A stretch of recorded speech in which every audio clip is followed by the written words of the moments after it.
My name is Tamuno Tonye, but everyone in Okolobiri calls me Tonye, the boy who never stops asking questions. I was there when the river turned quiet, when the fish vanished, and when our village learned what it means to listen to the water.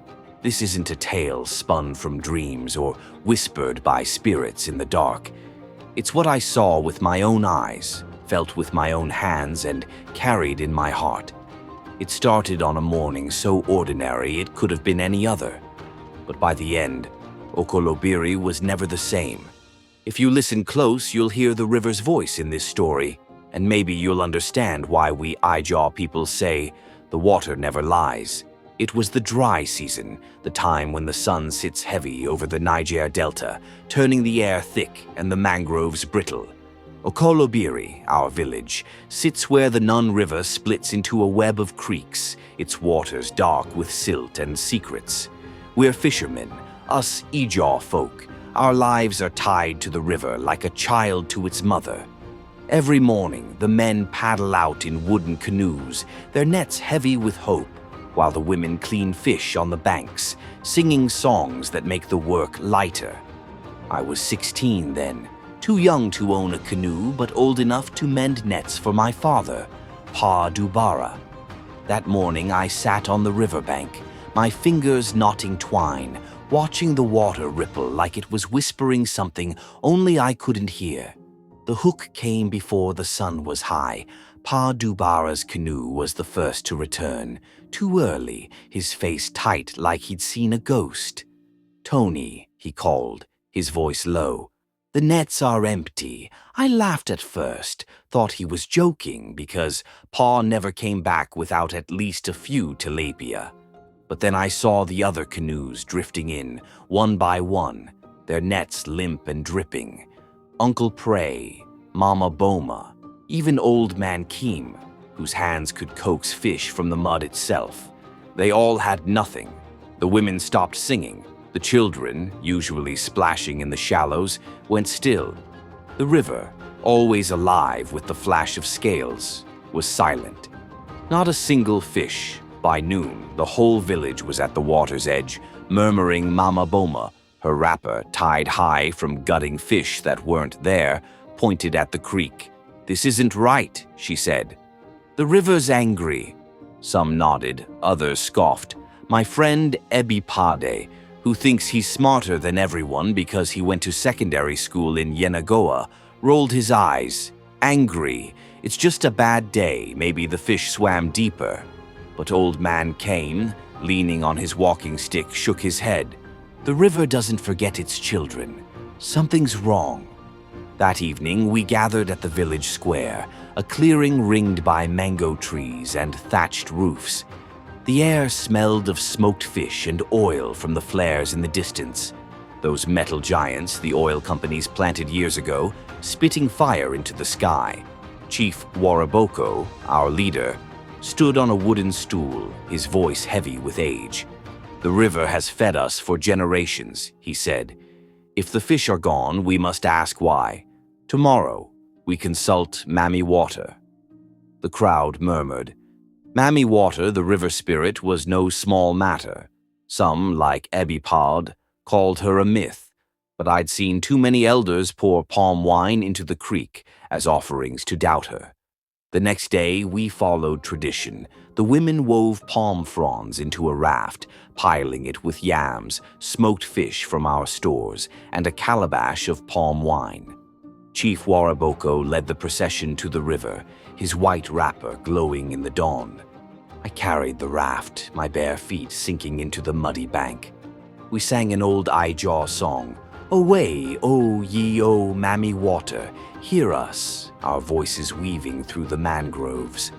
The raft floated out, bobbing on the dark water, and we waited. Nothing happened. No ripples, no breeze, no sign. The elders whispered among themselves, their faces tight. I caught Pa Dubara's eye, and he looked away like he was ashamed of something. That night, I couldn't sleep. The silence of the river gnawed at me.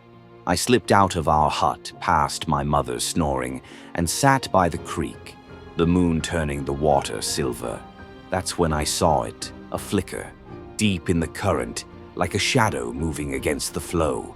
I leaned closer, heart pounding, and heard a sound, faint but clear, a low hum, like a woman singing underwater.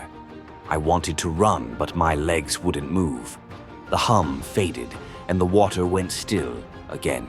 I told no one, not even Pa, because who'd believe a boy like me? Days passed, and the fish didn't return. The village grew tense. Our yam stores dwindled, and the market in Yenagoa was too far for most to afford. Children cried from hunger, and the women's songs turned to whispers. Ebipad and I were sent to check the nets daily, but it was always the same, empty. One morning, as we dragged a net through the mud, I noticed something strange. A small carved wooden fish, no bigger than my thumb, tangled in the twine. It wasn't driftwood or trash. It was smooth, polished, with eyes etched like they were watching me. "What's this?" Ebipade said, snatching it. I grabbed it back. "It's not yours." He laughed, but his eyes were uneasy. "You think it's Mammy Water's. Don't be foolish, Tony."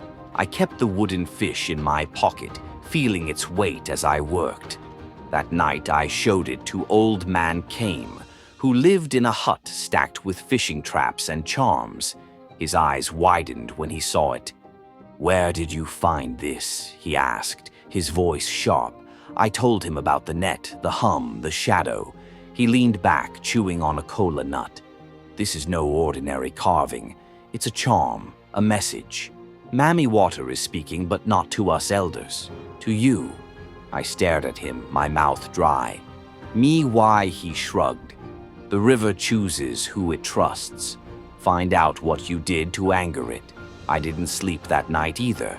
What could I have done? I was just Tony, the net mender, the boy who asked too many questions. But the next day, I started watching the village closer. I noticed things I hadn't before. The oil sheen on the creek's surface, thicker than usual, spreading like a stain. The oil companies had been here since before I was born, their pipes snaking through the mangroves, leaking into our water.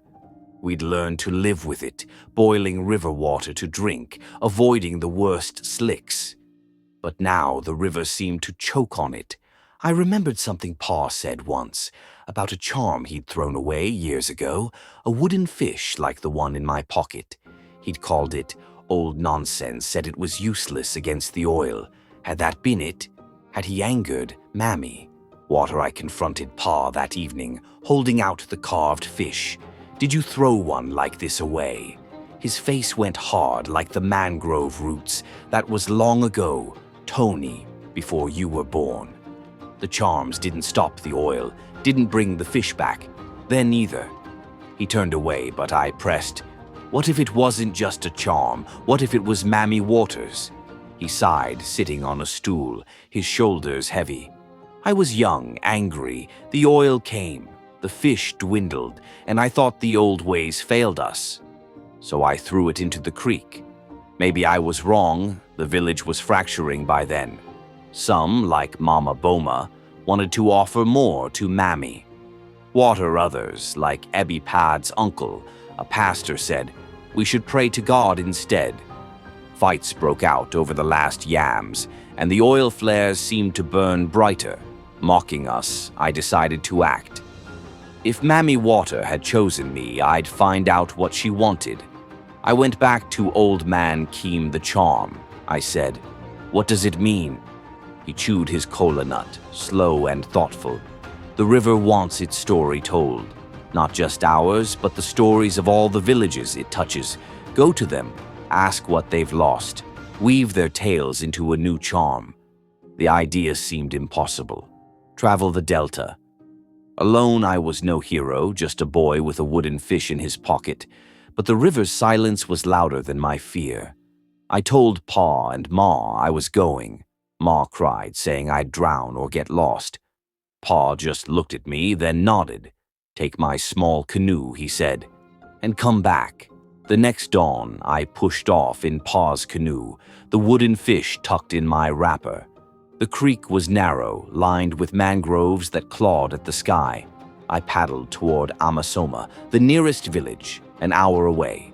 The water was heavy with oil, the air sharp with its smell. In Amasoma, I met an old woman, Mama Tara, who sat weaving baskets by the river.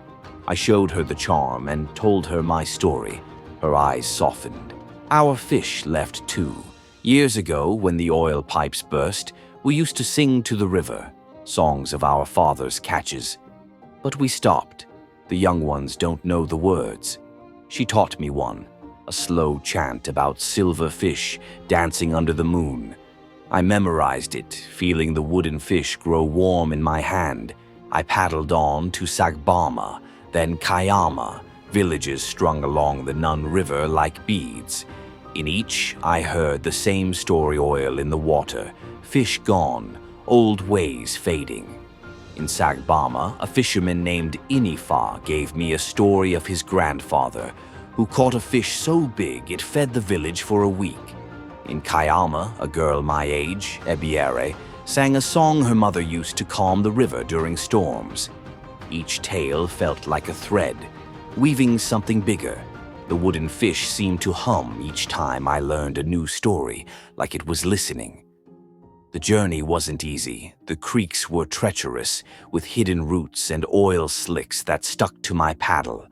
Once, a storm hit, and I nearly capsized, clinging to the canoe as rain lashed my face. I whispered Mama Tara's song, and the water calmed, just enough.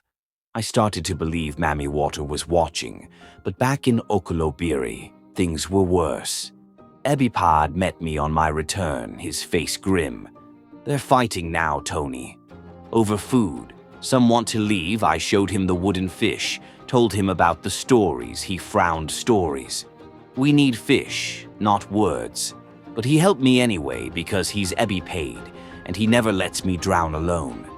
We called a meeting in the square. I stood before the village, nervous, the wooden fish in my hand. "The river's angry because we forgot its stories." I said, "Not just ours, but every village's Mammy Water wants a new charm woven from them." I told Mama Tara's song, Inifa's tale, Ibier's chant. The elders listened, some nodding, others skeptical. Mama Boma stood. "The boy's right. We stopped singing to the river. We let the oil silence us." Even Ebipade's uncle, the pastor, stayed quiet, his Bible tucked under his arm. We worked together that week. The women wove a new raft, bigger, stronger. The men carved a new wooden fish, larger, etched with patterns of waves and stars. We filled the raft with what little we had: yams, palm wine, smoked fish from our last stores. Every night we gathered by the river, singing the songs I'd learned, adding our own pa's story of his first catch. Mama Boma's tale of a river festival long ago. I led the songs, my voice cracking at first, but growing stronger. The wooden fish in my pocket felt heavy, alive. On the 7th night, we launched the raft. The whole village stood on the bank, singing, our voices rising over the oil flares. The raft floated out, carrying the new charm. The water rippled, then surged, a wave that rocked the raft but didn't sink it. And then, fish. A flash of silver, then another darting through the creek. The children screamed with joy, the women sang louder, and Pa grabbed my shoulder, his eyes wet. "You did it, Tony." The fish didn't return in droves, not like the old days, but they came, enough to fill nets, enough to quiet the hunger. We learned to sing again, to tell the river's stories. The oil is still there, the flares still burn, but we don't forget Mammy Water now. I keep the wooden fish in my hut, a reminder that the river listens, and so must we. That's my story, as true as the mud under my feet. If you come to Okolobiri, you'll see the river still flows, dark and deep, waiting for its next tale. And maybe, if you listen close, you'll hear it. Hum will be. Leave a comment with your thoughts and stay tuned for Part 2. Don't forget to like, share, and subscribe, and turn on post notifications so you won't miss what happens next.